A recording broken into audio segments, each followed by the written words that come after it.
Hey, what's up, good people?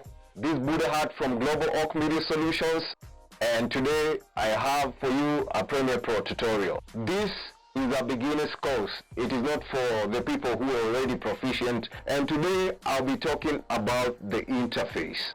I'll be showing you everything on the interface, and before we get into it deeper, you have to know how to maneuver or find your way around the software. And I'll be covering topics in Adobe Premiere Pro, After Effects, Photoshop for photography and all that, because they are the go-to softwares when it comes to even music production, video production, and photography. So without further ado, let's jump right into it.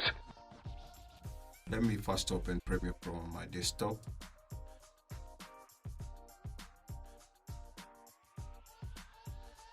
Yeah, boom, there it goes. When you first open, this is what you're going to see on the interface.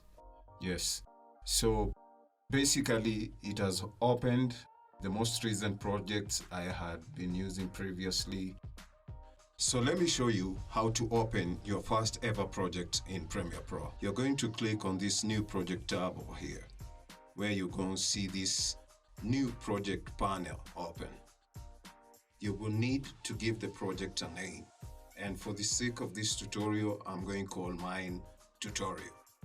Hit the browse button to create a destination folder for your project. I'll cut the chase. I'd previously created a folder called Premiere Pro, and that's where I'm going to save my project.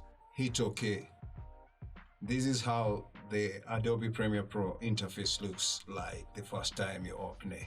As a beginner, all these panels can be quite overwhelming, but let's go through them together. This here is called the source monitor, and it's located on the upper left-hand side, and it has a bunch of functions, but its primary function is to preview footage before it is placed on the timeline. It's blank because there's no footage selected, but if you click on this footage, you see that there is a preview.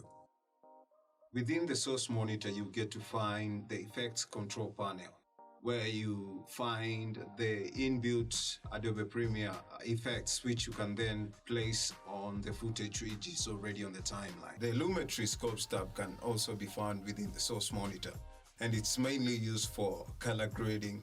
The audio clip mixer's main function is to make changes on audio clips that are playing in the timeline, while the audio track mixer makes overall changes on all the tracks that are playing on the timeline. I would like to point out that we shall be covering all these topics expansively in later tutorials. The capture tab here in the source monitor is mainly used for capturing mini DV footage from the camera via the use of a firewire. Let's now concentrate on this panel right here called the program monitor. Simply put, the program monitor is to show what is under the playhead in the timeline. This is where all your good stuff happens. That's where the full edit is done. And you get from your text, the captions and everything and all that are shown right here.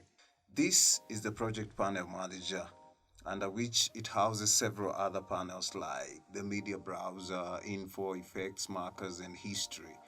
But its main function is to import media and organize it for use on a timeline. Right next to it is the tool window, where you find all the tools you need for editing. For now, this is just an overview of the interface. We shall be doing a detailed tutorial on what each of these tools does at a later date. Finally, this is the timeline panel or the sequence window. The bulk of the editing is done right here, and as you can see right now, there's nothing on it.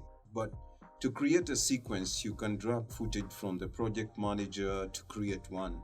This is a simple undertaking. Just go to the file menu and import your media from whichever drive you have it saved to into the project manager panel, from where you can simply drag it to the timeline and create your sequence.